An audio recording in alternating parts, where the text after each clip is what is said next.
বেআইনি এবং হেলে পড়া বাড়ি নিয়ে সংকট কাটাতে বড়ভিত্তিক নজরদারিতে জোর কলকাতা পুরসভার। নিরাপত্তার দায়িত্বে কেন গুজরাট পুলিশ, প্রশ্ন কেজরিওয়ালের, পাল্টা জবাব দিল বিজেপিও। নমস্কার, আপনারা দেখছেন মুর্শিদাবাদ নিউজ সংবাদ। আজকে তাজা কয়েকটি খবর। বর্তমান পরিস্থিতিতে মেয়র সব ক্ষেত্রেই কড়া পদক্ষেপ করার নির্দেশ দিয়েছেন বিল্ডিং বিভাগকে। 2026 সালে পশ্চিমবঙ্গ বিধানসভা নির্বাচনের 6 মাস পরেই হবে কলকাতা পুরসভার নির্বাচন। বেআইনি নির্মাণ এবং হেলে পড়া বাড়ি নিয়ে মহাসংকটে কলকাতা পুরসভা।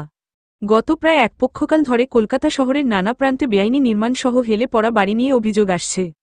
এমতাবস্থায় এমন সংকটের পরিস্থিতি থেকে পরিত্রাণ পেতে বড়ভিত্তিক নজরদারি বৃদ্ধি করার সিদ্ধান্ত নিয়েছে কলকাতা পুরসভার বিল্ডিং বিভাগ।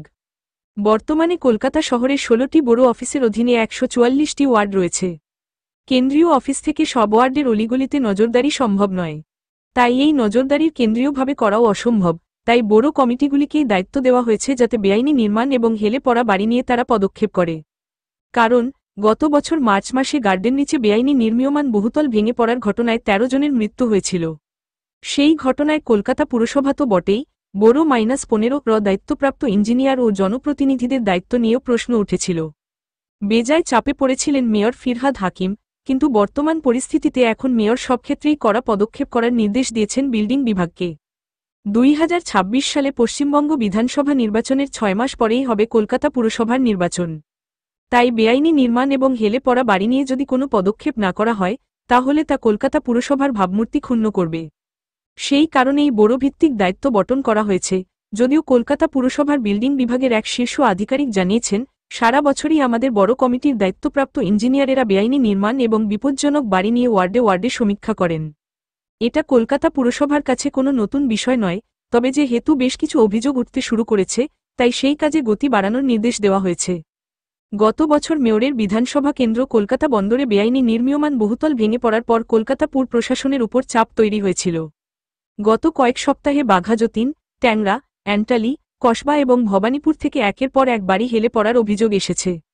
এমন পরিস্থিতি থেকে পরিত্রাণ পেতে বড়োর দায়িত্বপ্রাপ্ত আধিকারিকদের বাড়তি দায়িত্ব নিয়ে কাজ করার নির্দেশ দেওয়া হয়েছে।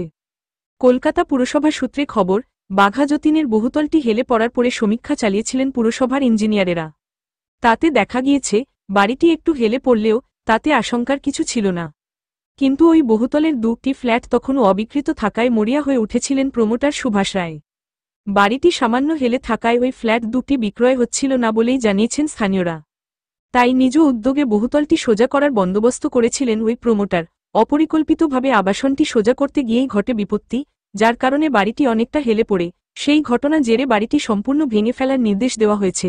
এর থেকে শিক্ষা নিয়ে কলকাতা পুরসভার বিল্ডিং বিভাগ থেকে বড়গুলিকে নির্দেশ দেওয়া হয়েছে যাতে পুরসভার ইঞ্জিনিয়ারদের অনুমতি ছাড়া এই ধরনের কোনো বাড়ি অনুমতিহীনভাবে মেরামত করার কোনো উদ্যোগ না নেওয়া হয়। বৃহস্পতিবার পাঞ্জাব পুলিশ কেজরিওয়ালের অতিরিক্ত নিরাপত্তা প্রত্যাহারের কথা জানায়।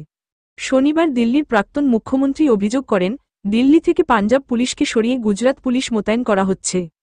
দিন 2 আগেই পাঞ্জাব পুলিশ আম আদমি পার্টির আপ আহ্বায়ক অরবিন্দ কেজরিওয়ালের নিরাপত্তার থেকে সরেছে।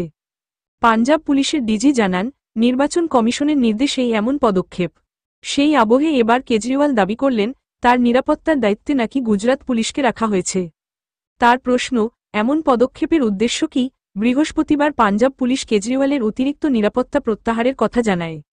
পাঞ্জাব পুলিশের ডিজি গৌরব যাদব জানান, মুখ্যমন্ত্রী ভগবন্ত মান এবং কেজরিওয়ালের উপর হামলার হুমকি রিপোর্ট পাওয়ার পরেই তাদের নিরাপত্তা বৃদ্ধির সিদ্ধান্ত নেওয়া হয়েছিল। তবে দিল্লি পুলিশ এবং নির্বাচন কমিশনের নির্দেশের পর কেজরিওয়ালের সেই অতিরিক্ত নিরাপত্তা প্রত্যাহার করে নেওয়া হচ্ছে। গৌরব আরও বলেন, আমরা তাদের মান এবং কেজরিওয়াল নিরাপত্তা নিয়ে উদ্বিগ্ন। ওদের সঙ্গে যোগাযোগ রাখব, দিল্লি পুলিশের সঙ্গেও যাবতীয় তথ্য ভাগ করে নেব। শনিবার দিল্লির প্রাক্তন মুখ্যমন্ত্রী অভিযোগ করেন, দিল্লি থেকে পাঞ্জাব পুলিশকে সরিয়ে গুজরাট পুলিশ মোতায়েন করা হচ্ছে।